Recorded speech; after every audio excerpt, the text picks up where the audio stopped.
Hey y'all, it's me. I'm Dana. Y'all know that. The People's Oracle. Oh, you know what though? You might not know that because it's a lot of scammers going around. I've had at least 2 accounts this weekend pretending to be me. So on Instagram. So in case you didn't know, this is the real me. And I do not send DMs offering readings.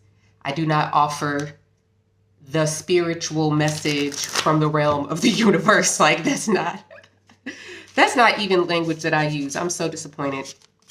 Anyways, but yes, it's the real me.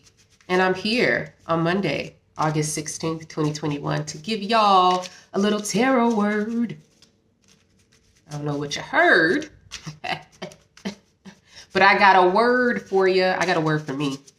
I really just be feeling like I come on here to read tarot cards for myself, to be honest. And then I just share it with y'all. So I appreciate y'all joining me in this intimate space where I talk about my business. That's how it is though. Like when you're doing any kind of work, if the message is not for you first, then the message ain't for nobody. You understand what I'm saying? It's what keeps you humble, keeps you in right relationship with spirit, keeps you in right relationship with the people we share this experience with. Yeah, it's a lot going on in the sky right now, y'all. And I say that all the time, but these are extraordinary times. I would say they're unprecedented, but they are precedented.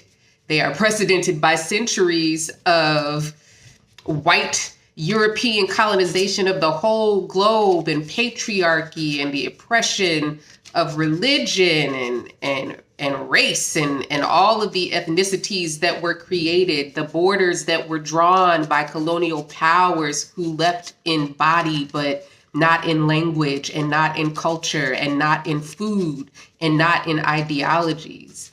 The spiritual loss of culture that comes from colonization, like we're still dealing with that. All of those things are still there,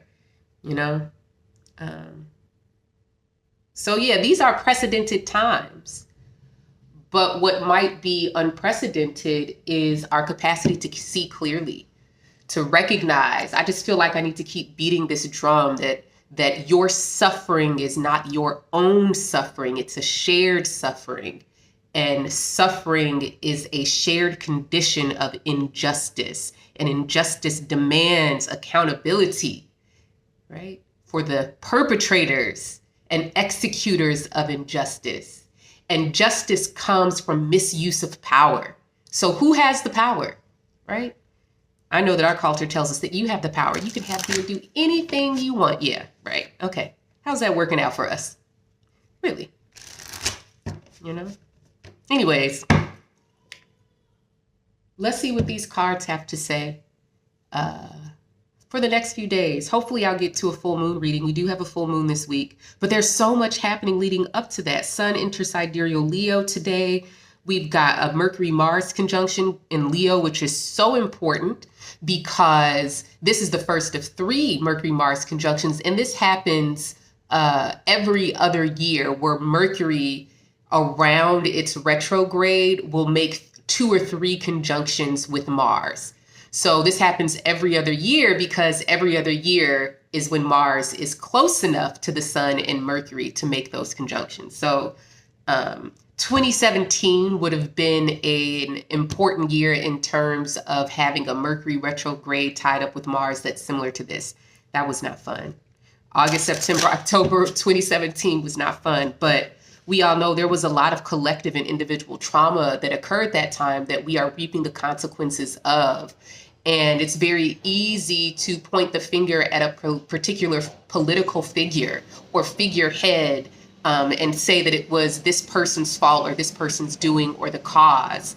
But, we have to learn to see our leaders as an embodiment of the identity of our country, right? And that even if you did or did not vote for them, the person who ends up in the seat of authority and power is the person who, I think by spiritual mandate, embodies the true identity of our culture and where we're headed at any given time. And so imperialism and colonialism, taking advantage of intentional destabilization or lack of stabilization in sovereign peoples has been used by imperial powers for centuries to come in and take advantage, install their own leaders, take the natural resources. I mean, this is a game of survival all the way. So all that we see going on in Haiti and Afghanistan, even here in America, right? Who will be the despot who comes and takes advantage of America's destabilization? I mean, let's just keep it real, right? Anyways, let me get to these cards. Let me get to these cards. This is a real deal. All right. On the bottom, we've got Six of Swords. Yes, I love this card. And the reason I love this card for this moment is because there's a lot of associations with Aquarius for me. Now, listen, there are no good signs. There are no bad signs. There are qualities and experiences associated with each sign. And the important thing to remember is that even if you do not have a planet occupying a particular sign that I might mention, in this case, Sidereal Aquarius, this does not mean you should shut your ears and stop listening, because you still have that sign occupying a single house in your chart, right? And that means that a particular area of your life is where whatever is represented by this sign comes to fruition. And it's even more important for you to pay attention to transits through the signs where you do not have planets, because this is an opportunity for you to realize how this particular place in your life or area or sign in your life has been playing out. And it's offering a necessary contrast to help you develop yourself more wholly within the context of community, because we are all under the same sky at the same time. It's just that we have different vantage points of what is happening and why based on our experiences, which we can see in our own charts. So Six of Swords has associations with Aquarius for me because it's air, right? Air is always about perspective. And perspective comes when we have enough distance to make something an object rather being the subject of it. The thing that we are making an object when it comes to Aquarius is the self. So there's the subjective self, right? The subjective material, biological, psychological experience of the self. And then there's the objective self, or the self being made an object. How do you make the self an object? How do you objectify? How do you get perspective on the self? Do you know? It's in relationships. How do you get objective perspective, meaning making yourself an object, something that you can observe is separate from you, right? OB, objective, observe, right? All the same root word. This is through projection. Now, I know y'all woo-woo people talk about you're just projecting, and they say projection as if it is a shortcoming, as if it is something only people who are drowning in their, quote, ego participate in. But you cannot know yourself without projection. How do you know what you look like without a mirror? How do you know? How do you know what you look like without a picture, without a photograph, an image of yourself? Right? An image is an imagined concept that allows you to make yourself an object. And it's in relationship that we do that. And so what I find with the Six of Swords is this space where we have the opportunity to objectify ourselves and experiences that gives us perspective. And it actually completes the picture of knowing who and what we are. The subjective experience of ourself has to be measured against an objective experience. And we get objective experience of ourselves through our interactions with other people in community and relationship. The issue that comes is that when we get into relationship and we get into community and receive these images of ourselves, we do not identify them as ourselves. We say, oh, that's you. That's the other person, right?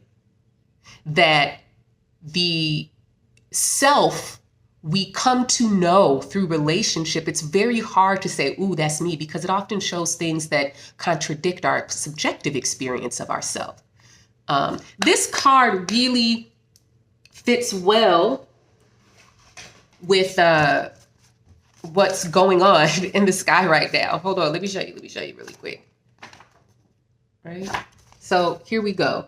We've got Mercury conjunct Mars in Leo on the 18th, and then happening pretty much simultaneously is Sun opposite Jupiter. Sun in Leo opposed Jupiter, and then we come over here, where is it, on the 22nd, and we see a full moon in Sidereal Aquarius, right? So here's the question of the Six of Swords.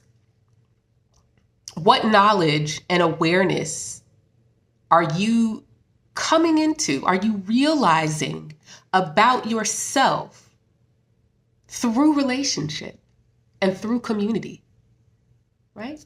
Let's see what else we got here. Also, this is important too. Because I was talking about Afghanistan, Haiti, all of these things. And one of the important things about Afghanistan, yes, there are a lot of political things and just mundane basic things of people's lives and safety and being able to get their material needs met and sleep and have shelter. All of those things are important. But also, this is a moment where we come to know the truth of who America is, right? If you're paying attention, you can come to know the truth of what this nation is by what's happening in Afghanistan. What does it say about us to have been in a war for 20-something years, right? Right?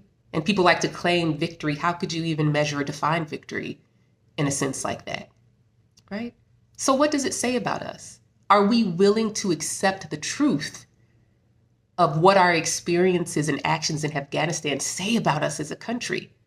Oftentimes with Leo, the shadow side, right? The shadow side of Leo is refusing to accept any image of yourself other than the one that you've created, other than the one that conforms to the image you have of yourself. Not only that, the way that we shield ourselves from perceptions and images of ourselves that we don't like is by trying to make everyone around us reflect who we think we are to ourselves.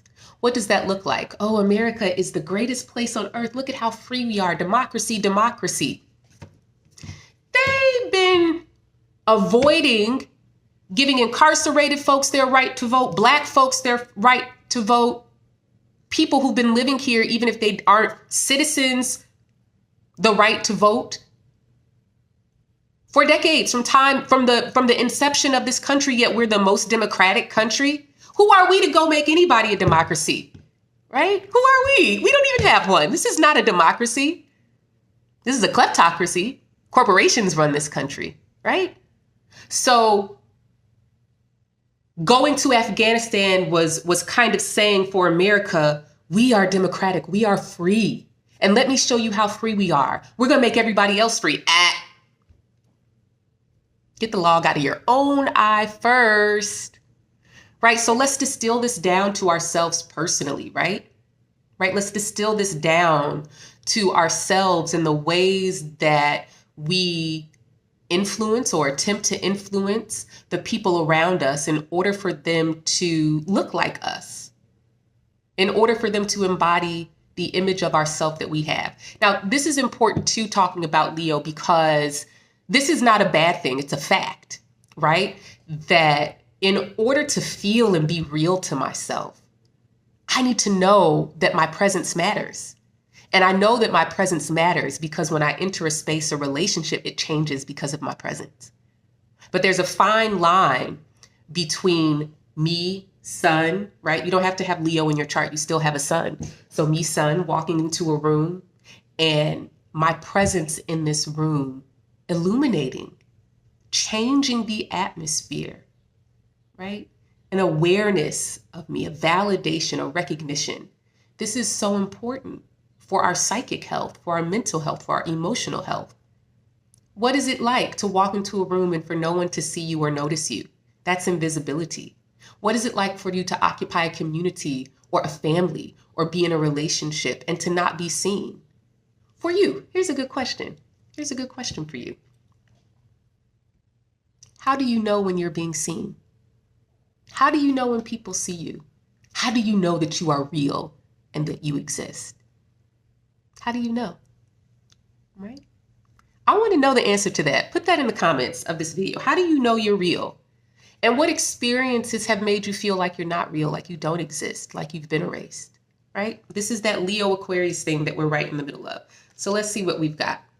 Ooh, we've got the Nine of Cups. Oof. Now look, let me tell you, because I already know. It's like, oh, look, the Six of Swords, the Nine of Cups. This is just so happy, and it's like good cards. And yes, so let's talk about that first, and then we're going to give ourselves a little well-rounded, right, to see more of the depth and nuance of what is here. So Nine of Cups. Cups are water, our body, our needs, our desires, our feelings. I mean, in this particular Nine of Cups by Jesse Jumanji Afro Tarot, right? This particular Nine of Cups, man, they've got their hand in that cup, licking their finger like, oof, this shit is good. I love it. Delicious, right? And that's great. There's a sense of satisfaction, right? There's a sense of fulfillment. And there is a sense of pleasure and enjoying, right? But this is always a spectrum, right? And the spectrum is, we start at satisfaction, feeling good, having enough enjoyment, pleasure, to indulgence, gluttony, addiction. It's a very slippery slope, right? And within the context of the Six of Swords, where we're talking about gaining perspective, insight on the self, making the self an object, something that you can examine and see, and that we can only really do that in relationships, right? How are you finding joy and satisfaction and being validated right now and saying, wow, I feel seen, right? I love that phrase that's come into the collective. I feel seen. That's so important, to feel seen. Why do people say that, right? People say I feel seen because another person shares their experience that you can resonate with. And it takes you out of the subjective, cloistered space of your own mind and body.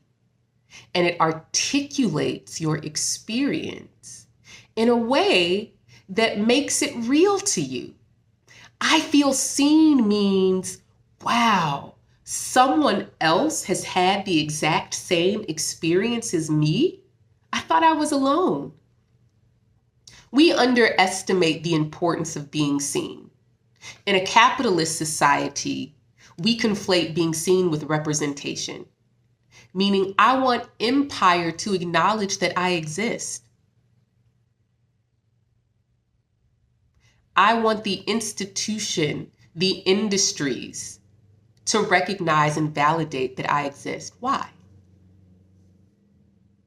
Why do we need institutions to validate us?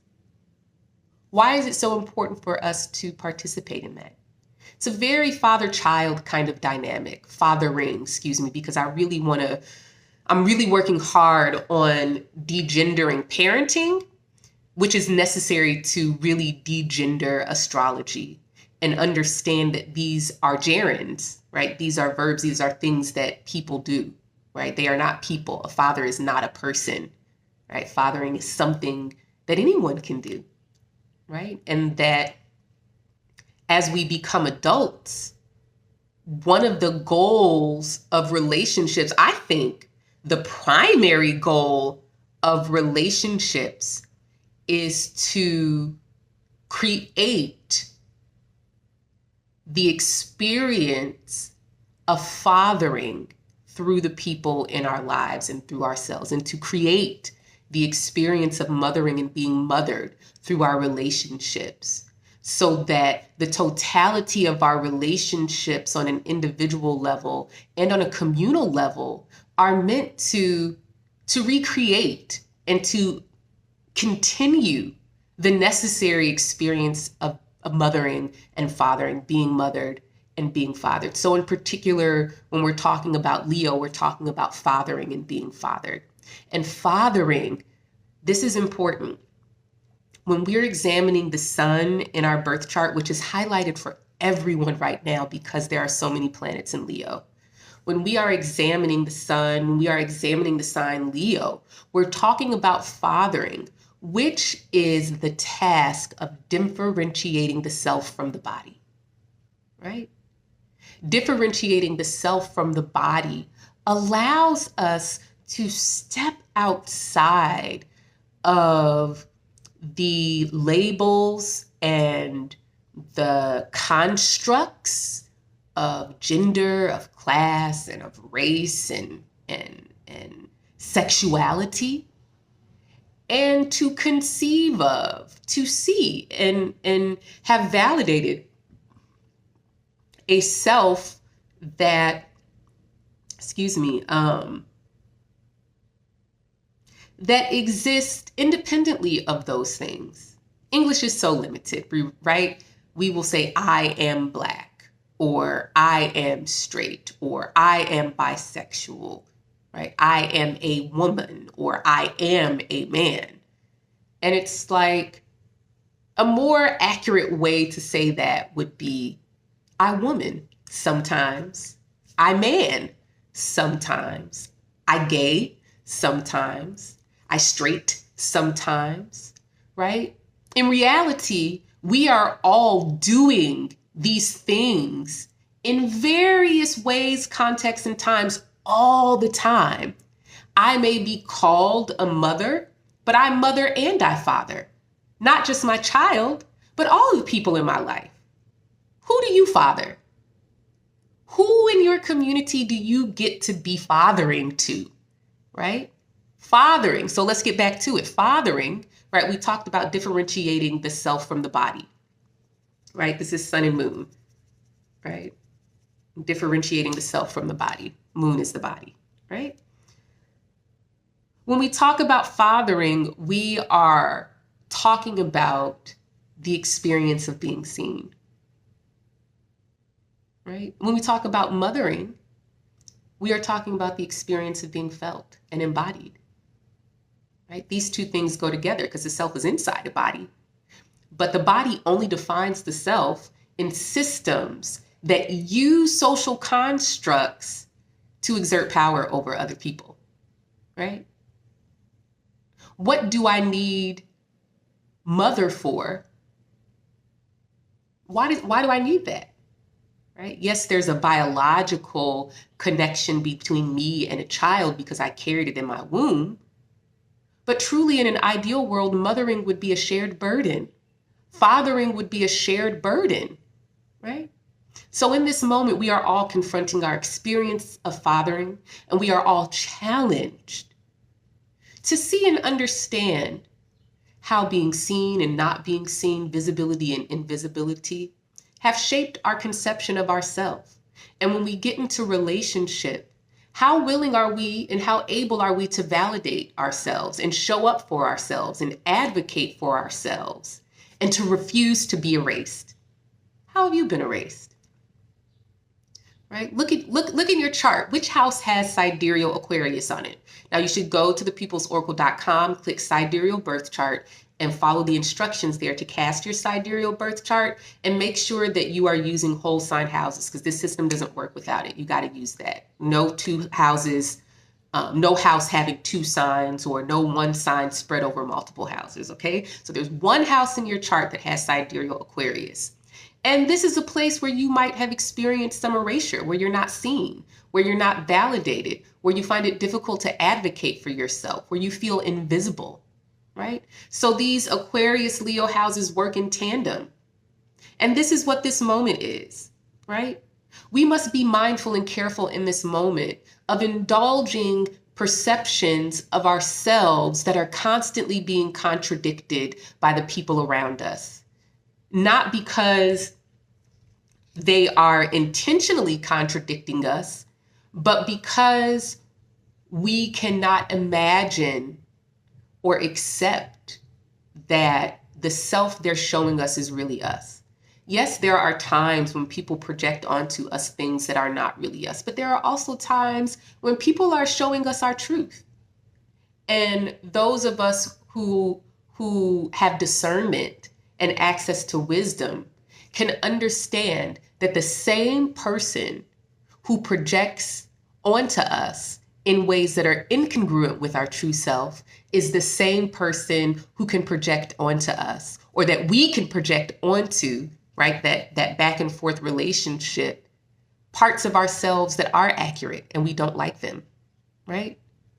Things that we have trouble accepting. This is a both and kind of page here. We don't black and white. We got to get to the nuance, the gray area, that I can look at empire and I can look at capitalism and I can look at all of these things out in the world and say, that's bad, that's awful, that's terrible, I don't like it. But I can also look at that and find and see aspects of myself that are uncomfortable for me to witness. And this is really the point of conflict. This is the point of this dissonance, that I have to have some place that shows me who and what I am. Otherwise, how am I going to see myself? I'm not always going to like it. You're not always going to like it. But what do? Do you indulge the parts of yourself that cannot tolerate being seen in an unsavory light? Do you find satisfaction and joy and pleasure in being seen? How are you being seen right now? What does that feel like for you? What does it feel like to be seen? What does it feel like to be? I've asked a lot of questions here, and I really hope that you guys answer them in the comments, because this is important work. This moment right now, there are certain points in each year where we come upon some astrology that is relevant so far beyond this moment. We had a full moon back in February, a full moon in Sidereal Leo. And I wrote some horoscopes for that. I've retweeted them on my Twitter account, but I'm going to post them on my Instagram here, because these are horoscopes, these questions, these insights are relevant all the way through 2026. This is long work. We are in the middle of an identity crisis as a human species and as a community, as nations, but also individually. We're coming into knowledge of ourselves that ultimately changes who we are just because we've become aware of it. I mean, isn't that what a relationship is? Allowing you to come into knowledge and awareness of yourself that you can change and be more of yourself, right? That's all. This was long today, but there's a lot going on. I'll be back to talk more about it. Make sure you block that account. That's not me. Report it, report it, report it. I will not ever send DMs. See, look, we're talking about identities. People out here impersonating me. That's all, though.